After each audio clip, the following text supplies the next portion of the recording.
Everyone, welcome to my YouTube channel और मैं हूं आपकी फ्रेंड मनीषा। तो फ्रेंड्स, आज फिर से हाजिर हूं मैं आप सबके लिए एक यूजफुल वीडियो लेकर। आज की जो वीडियो है उसका टॉपिक यही रहने वाला है कि डिलीवरी रूम में एक महिला के साथ क्या क्या होता है। मेरा मतलब है कि आपको डिलीवरी रूम में कौन कौन सी जो बातें हैं जिनका ध्यान रखना है। वैसे तो डॉक्टर्स आपको, जब आप हॉस्पिटल जाओगे तो डॉक्टर्स आपको सारी इंफॉर्मेशन दे देते हैं, बट जब पहले ही आपको सारी बातों का पता रहेगा तो आप एकदम से फैमिलियर हो जाओगे। और क्योंकि आपको सारी इंफॉर्मेशन पहले से ही रहेगी तो आप इन चीजों का अच्छे से सामना कर पाओगे और अपना माइंड पहले से ही प्रिपेयर करके जाओगे कि मेरे साथ ये होने वाला है। और आपको बिल्कुल डर भी नहीं लगेगा और आपको घबराहट भी नहीं होगी, क्योंकि जिनकी फर्स्ट प्रेगनेंसी होती है उन्हें थोड़ा डर लगता है नॉर्मल डिलीवरी से, और वो ये भी सोचती हैं कि क्या मैं इस तरह का जो पेन है वो झेल पाऊंगी। तो इसलिए इस वीडियो को मैं बना रही हूँ ताकि आपको पहले ही डिलीवरी रूम की सच्चाई के बारे में या फिर डिलीवरी रूम की जो भी बातें होती हैं उनके बारे में पता लग जाए, ताकि आपका माइंड भी सेट हो जाए और आप माइंड फ्री होकर अपनी डिलीवरी के लिए जाएं और आपकी जो डिलीवरी है बहुत ही जल्दी और कम समय में हो जाए।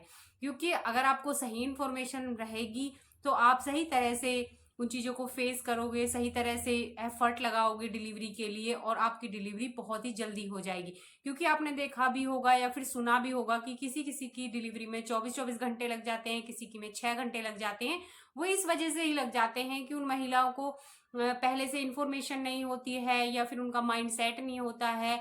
वो पहले से माइंड से प्रिपेयर नहीं होके जाती हैं, जिसकी वजह से उनकी जो डिलीवरी होती है उसमें 24-24 घंटे लग जाते हैं।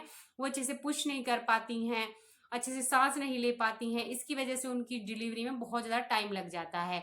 तो आपको ये वीडियो पूरी देखनी है ताकि आपको सही इंफॉर्मेशन मिल सके और आपकी डिलीवरी बहुत ही जल्दी और कम समय में और बिना दर्द के हो जाए। तो फ्रेंड्स, होता क्या है, जब हमारी डिलीवरी होने वाली होती है, 9वां महीना चल रहा होता है, उसके 15 दिन बीत जाने के बाद कभी भी महिला की नॉर्मल डिलीवरी हो सकती है। फ्रेंड्स, अगर आपका भी 8वां या 9वां महीना चल रहा है तो आपको भी अपने डिलीवरी के लिए अभी से प्रिपेयर हो जाना है और सारी इंफॉर्मेशन कलेक्ट कर लेनी है डिलीवरी से पहले।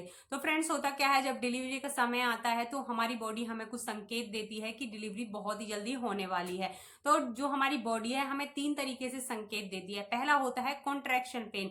लेबर पेन आने से पहले हमें कॉन्ट्रैक्शन पेन आते हैं। ये पेन पहले तो इसका जो टाइम पीरियड होता है ज्यादा होता है, मतलब कि 1 घंटे में दर्द आएगा, फिर उसके बाद इसका जो टाइम पीरियड है वो कम होता चला जाता है, फिर आधे घंटे में दर्द आएंगे, फिर 15 मिनट में, फिर 10 मिनट में, इस तरह से इसका टाइम पीरियड कम होते जाता है और इसका जो दर्द है वो बढ़ता ही जाता है और इसके बाद हमें लेबर पेन स्टार्ट हो जाते हैं। सेकेंड जो संकेत हमारी बॉडी हमें देती है वो देती है हमारा वाटर लीक होना या फिर जो हमारे बच्चेदानी का पानी की थैली होती है उसका फट जाना।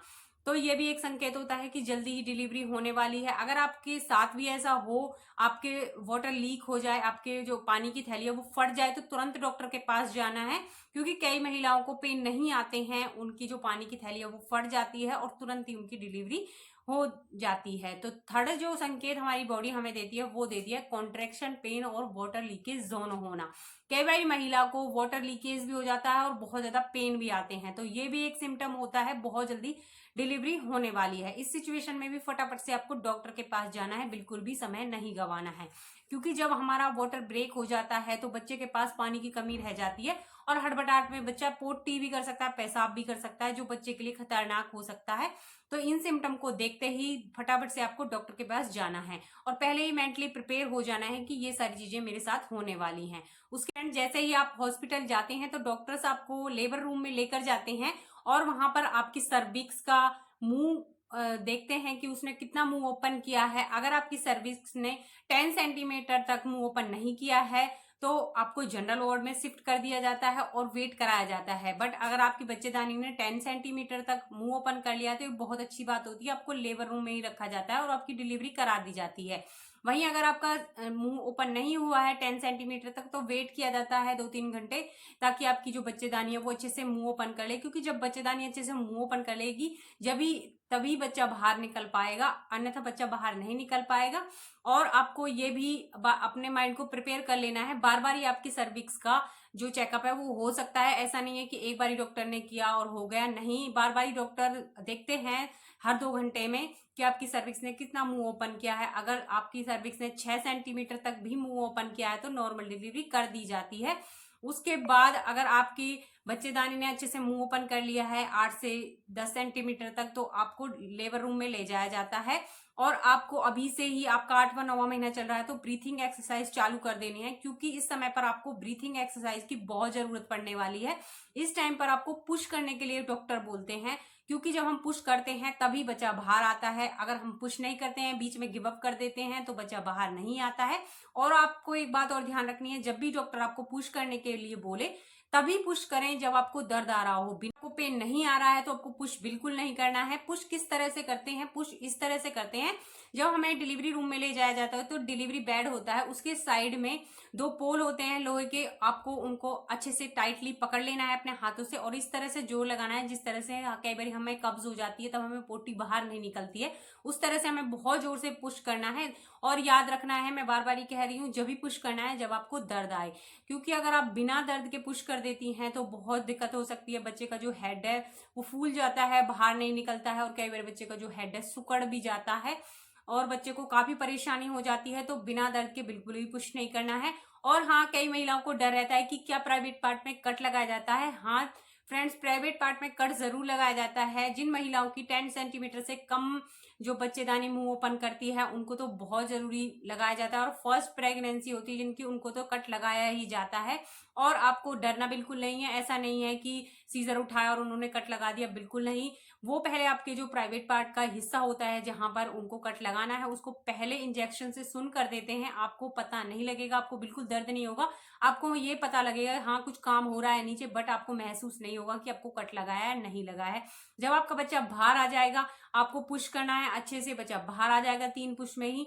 उसके बाद आपकी बॉडी की अच्छे से, आपका जो प्राइवेट पार्ट है उसकी क्लीनिंग की जाती है, और क्लीनिंग आपको अच्छे से करानी है, क्योंकि अगर आप अच्छे से क्लीन नहीं कराते हैं अंदर तक प्राइवेट पार्ट को, तो ब्लड के कुछ जो टुकड़े हैं वो रह जाते हैं, तो आपको बाद में परेशानी हो सकती है। आपको बार बार ब्लीडिंग आ सकती है, आपका जो डेट है वो बंद नहीं हो पाती है। अगर आप अच्छे से क्लीन नहीं कराते हैं तो आपको थोड़ी सी हिम्मत और दिखानी है। क्लीन कराने के समय आपको अच्छे से अपने प्राइवेट पार्ट को अंदर तक क्लीन करा लेना है। उसके बाद जब आपके टाँके लगेंगे, आपको टाँके भी अच्छे से वो लगा देंगे। ये टाँके आपके डिलीवरी के बाद 10-15 दिन में सही हो जाते हैं। इनकी केयर आपको थोड़ी सी अच्छी करनी पड़ती है।